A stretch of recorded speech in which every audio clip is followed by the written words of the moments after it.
तो hello my YouTube family. और आज पिछले 3 दिन से मेरे बाइक में हो रहा था प्रॉब्लम। ये देखो ये खड़ा है। तो पिछले 3 दिन से मेरे बाइक में प्रॉब्लम हो रहा था छोटा सा एक, और मिसिंग प्रॉब्लम हो रहा था। मिसिंग प्रॉब्लम ऐसे हो रहा था कि स्टार्ट हो रहा है, होके 3-4 किलोमीटर चलने के बाद फिर अपने आप बंद हो जा रहा है। अब किस लिए हो रहा है ये नहीं पता। और आज तो हद ही कर दिया, जबकि मैं सर्विस सेंटर लेके जा रहा था। सर्विस सेंटर लेके जाते जाते अब रास्ते में ये हो गया बंद और स्टार्ट ही नहीं हो रहा है। सेल्फ लेते लेते बैटरी हो चुका है डाउन। यार देखो, अभी देखो इसका बैटरी कैसे डाउन हो रखा है। और मैं घर से निकल के 6-7 किलोमीटर आ चुका हूँ। अभी तो खैर बैटरी डाउन हो रखा है, अभी तो किसी भी तरह से होगा भी नहीं। तो बाहर का साइड का ये नॉइज़ का बस थोड़ा सा कोई नहीं, इग्नोर कर लेना। और ये है प्रॉब्लम, देखो होगा ही नहीं। अब हो गया बैटरी पूरा डाउन। तो सर्विस सेंटर मायापुरी है और मैं इस टाइम रोड पे ही खड़ा हूँ। मैंने फ़ोन करके गाड़ी वाले को बुला लिया, एक टेम्पो में, ये टेम्पो में चढ़ेगा। फिर टेम्पो में चढ़ने के बाद फिर जाएगा ये सर्विस सेंटर। और सर्विस सेंटर पे जाके देखो इसमें प्रॉब्लम क्या आता है। वैसे तो मुझे लग रहा है बारिश में, जैसे 2-3 दिन बारिश में थोड़ा सा भीगा था या वॉशिंग भी हुआ था, तो हो सकता है पानी वगैरह जाके कोई दिक्कत हुआ या फ्लैग वगैरह कुछ हुआ, या जो भी हुआ सर्विस सेंटर जाने के बाद पता चलेगा। वैसे मैंने फ़ोन करा था तो उन्होंने बताया कि बैटरी चार्ज नहीं ले रही, और बैटरी चार्ज ना लेने की वजह से इसमें पावर नहीं मिल रहा। तो स्टार्ट होने के बाद दिक्कत नहीं होना चाहिए ना। तो अब देखो, हो सकता है शायद इसमें बैटरी से पावर जाता हो, कुछ होता हो। अब जाने के बाद ही पता चलेगा। अभी गाड़ी इसमें टो करके, जो गाड़ी आएगा उसमें गाड़ी टो करके तब लेके जाना पड़ेगा। उसके बाद का कंडीशन कुछ ऐसे है कि गाड़ी मैंने बहुत मुश्किल से वो टाटा एसी में बुक करके लेके आया था। आने के बाद सर्विस सेंटर पे देखा और अच्छी तरह से मतलब चेकिंग वगैरह करने के बाद पता चला इसमें जो डीकॉम होता है वो डीकॉम कट चुका है।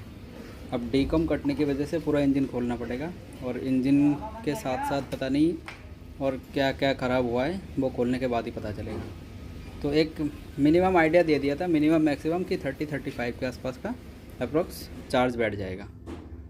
तो इंजन का काम शुरू हो चुका है खोलना। ये धीरे धीरे एक एक करके सारी चीज़ें खोल रहा है और फाइनली लास्ट में इंजन खुल रहा है। तो ये प्रॉब्लम मेरे खैर 2 से 2.5 महीने जब से मैं लेह लद्दाख से होके आया उसके बाद से प्रॉब्लम शुरू हो चुका था, और मुझे अब पता चल रहा था कि इसका प्रॉब्लम क्या है और क्या नहीं है और कैसे हो।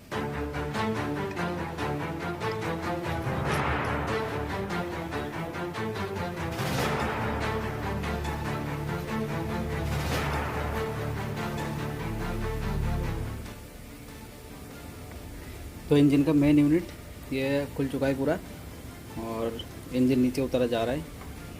इस टाइम मुझे अपने आप को फील हो रहा था कि मतलब क्या बताऊँ कैसे फील हो रहा था मुझे।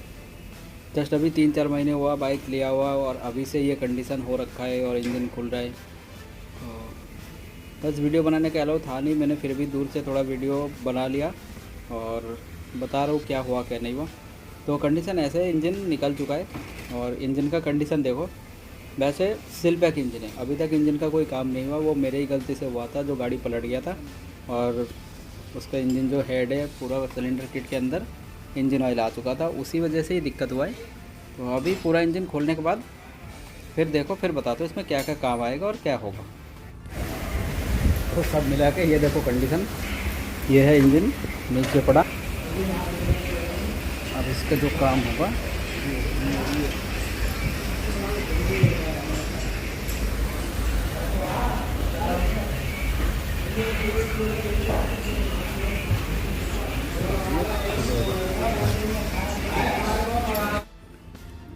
तो इंजन का हेड कवर खुल चुका है। हेड कवर खोलने के बाद पता चला डीकॉम कट चुका है, और इंजन के अंदर बहुत सारी चीज़ों में, यानी सिर्फ क्रैंक छोड़ के, क्रैंक शाफ्ट और गियर बॉक्स छोड़ के बाकी सब कुछ ख़राब हो चुका है। यानी सिलेंडर किट और सिलेंडर हेड, जो इंजन हेड होता है वो इंजन हेड, चारों का चारों वाल्व ख़राब हो चुका है। और टाइमिंग चेन और जो टेंशनर, सारी चीज़ें, ये देखो ये सब, ये जो जो दिख रहा है ये सारी चीज़ें चेंज होगा, सारी चीज़ें। बस इसका जो मैग्नेटिक कॉयल है ये सही है, और मैग्नेट वो सही है, और नीचे गियर बॉक्स और क्रैंकशाफ्ट ये सही है। और ऊपर का सारी चीज़ें, ये जो टाइमिंग रॉकर वगैरह, जो टाइमिंग चेन चलता है जिसमें, वो सब चीज़ें, क्लच प्लेट पूरा ख़त्म हो चुका है, पूरा क्लच हब डलेगा।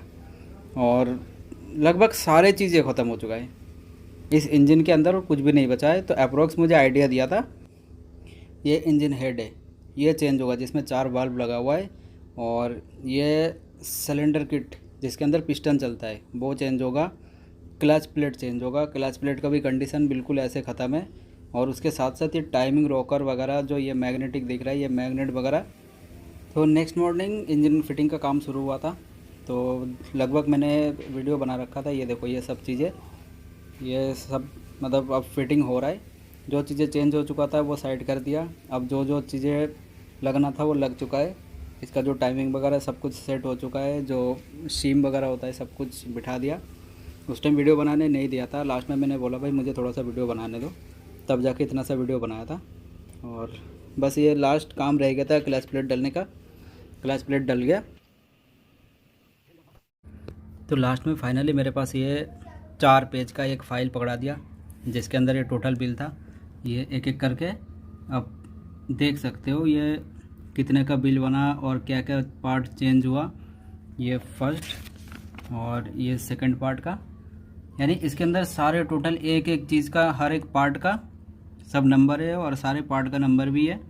तो टोटल मुझे जो बिल पे करना पड़ा, जो टोटल कॉस्ट आया हाफ इंजन का, वो भी फुल इंजन का नहीं, इंजन क्रैंक और इंजन जो गियर बॉक्स होता है उसके अंदर तो कोई काम हुआ ही नहीं, बाकी सब चीज़ें ठीक था। बाकी इंजन का ऊपर का सारी चीज़ें चेंज हुआ है, और इसके साथ साथ एक चीज़ें और चेंज कर दिया जो कि है मेरा चेन सेट।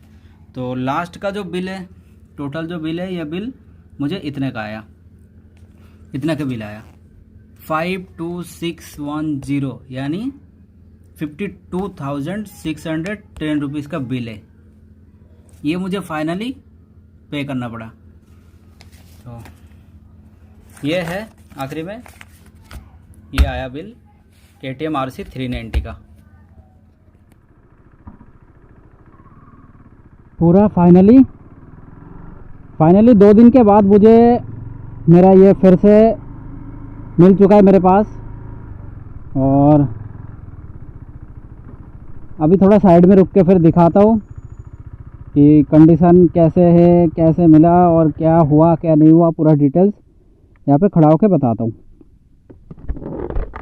तो कंडीशन कुछ ऐसे था, गाड़ी का इंजन खुल गया था, और इंजन खुल गया था मतलब पूरा इंजन का पिस्टन वगैरह या सिलेंडर हेड, जो इंजन का जो हेड है वो इंजन का हेड और सिलेंडर किट दोनों चेंज हुआ है, चारों बल्ब चेंज हुआ है, टाइमिंग चेन चेंज हुआ है, और टाइमिंग रॉकर जो जिसमें टाइमिंग चेन चलता है वो चेंज हुआ है, चेन सेट चेंज हुआ है। यानी टोटली मेरे बाइक का काम हो चुका है, मतलब काम ख़राब हो चुका है। और काम ख़राब होने के बाद अब मेरे हाथों मिल चुका है पूरा 2 दिन के बाद। 2 दिन गाड़ी वहीं पे ही खड़ा था, शोरूम पे काम हो रहा था, होते होते अब 2 दिन के बाद तीसरे दिन आज दोपहर को गाड़ी मिल चुका है। और ठीक है, अब जब राइड करूँगा या चलाऊँगा तब पता चलेगा कि कंडीशन कितना सही हुआ कितना नहीं हुआ। बट अभी जैसे 20-25 मिनट से मैं अभी राइड करके आ रहा हूँ, तो ठीक है, इंजन का जो वाइब्रेशन वगैरह वो चीज़ कम हो गया, इंजन का जो नॉकिंग का आवाज़ आया था वो कम हो गया, पिकअप बिल्कुल ख़त्म हो चुका था, वो कम हो गया। पिकअप ख़त्म मतलब इतना था कि अगर मैं इमरजेंसी अगर पिकअप लूँ तो गाड़ी बंद हो जाएगा, ऐसे लग रहा था। पर अभी कंडीशन बहुत ठीक है। तो चलो बाकी बात करते हैं रास्ते में राइड करते करते, फिर कैसा पिकअप आया कैसे नहीं आया वो दिखाता हूँ और वो बताता हूँ। चलो फिर राइड करते हैं और इसको राइड करके देखते हैं कि इसका कंडीशन क्या आया क्या नहीं आया, और राइडिंग का एक्सपीरियंस क्या मिलता है। क्योंकि अभी बीच में हो गया, मुझे अब डाउट हो रहा है, अब डाउट नहीं हो रहा है, अब मुझे कंफर्म हो रहा है कि बाइक में दिक्कत हो रहा था। बाइक में दिक्कत हो रहा था अभी से नहीं, जब से मैं लेह लद्दाख से घूम के आया और मैंने बताया था कि मेरे साथ छोटा जो एक्सीडेंट हो गया था, खैर मेरे साथ नहीं हुआ था, मेरे इस बाइक के साथ हुआ था, और उसी के बाद से ये प्रॉब्लम होना शुरू हुआ था। बाइक गिर गया था, गिर के मतलब 2 पलटी मारा था, 2 पलटी खा के फिर जब गया था तो उसका इंजन ऑयल पिस्टन के अंदर जा चुका था, पिस्टन सिलेंडर इसके अंदर जा चुका था, इसी की वजह से ये दिक्कत आया था। और जब से ही है बाइक में जो पिकअप वगैरह वो सब कम हो गया था क्या, पिकअप तो ख़त्म ही हो चुका था, और अभी का तो पिकअप बहुत बहुत क्या, फिर वही पहले वाला ज़बरदस्त। पर अभी यार इतना ख़तरनाक मशीन को मेरे हाथ में दे तो दिया है, मगर इसमें लिमिट लगा दिया है कि बाइक 70-80 के ऊपर नहीं जाना चाहिए। इंजन ब्रेकिंग टाइम जो न्यू बाइक लेते टाइम जो इंजन ब्रेकिंग टाइम शुरू हो जाता है, तो इसके साथ दोबारा फिर से वही इंजन ब्रेकिंग टाइम शुरू हो चुका है कि मुझे 1000 किलोमीटर तक इंजन ब्रेकिंग करके चलाना है, यानी 70, 75, 70, 75। यार इस खतरनाक मशीन हाथ में आने के बाद 75 कहाँ लिमिट होता है। तो 70, 75 राइडिंग के लिए बोल रखा है, इसीलिए बाहर कहीं पे या लॉन्ग राइड पे नहीं निकाल रहा हूँ कोई से भी। और लॉन्ग राइड तो छोड़ो, लॉन्ग राइड पे जाने का हालत था नहीं अभी कुछ दिन पहले लॉन्ग राइड पे जाने का हालत था नहीं। ऐसे हालत हो गया था, जो गाड़ी का पिकअप बिल्कुल ख़त्म था।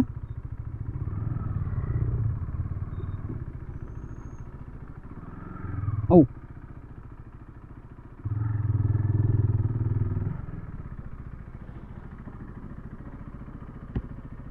भैया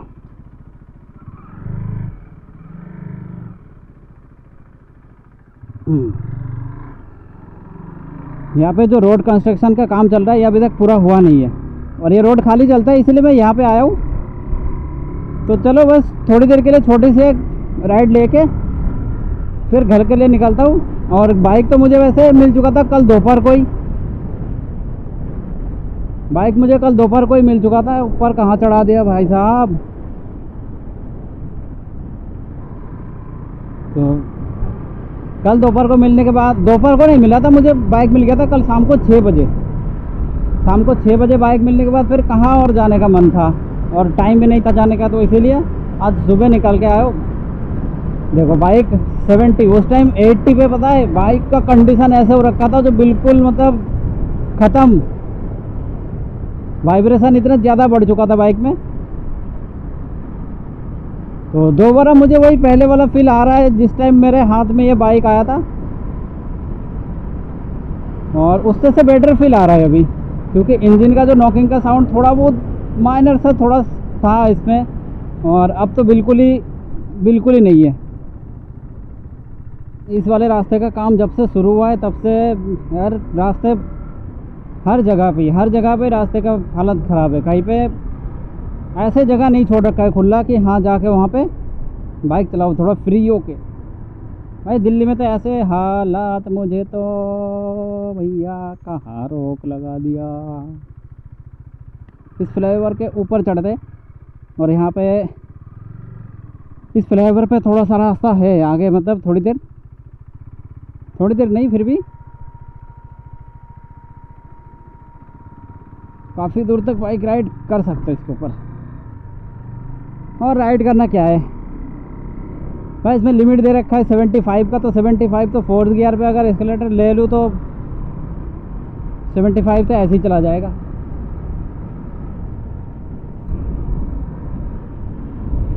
तो बाइक अभी कंडीशन बिल्कुल सही हो रखा है, बिल्कुल सही, मतलब बिल्कुल सही। खैर 390 मैंने जब शुरू में लिया था जिस दिन, या उसके बाद मैंने जब सर्विस कराया था, सर्विस कराने के बाद बाइक का जो कंडीशन हो रखा था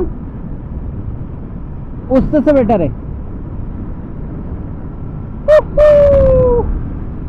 भाई साहब लिमिट क्यों दे दिया, भगाने के लिए छोड़ देते। 70, 75 तो यू मिल गया, यू बिल्कुल यू टर्न का है। रोड ब्लॉक, ये देखो बस इतने दूर पे राइड करने के लिए दे रखा है रास्ता, और इससे आगे का रास्ता भी बंद पड़ा है।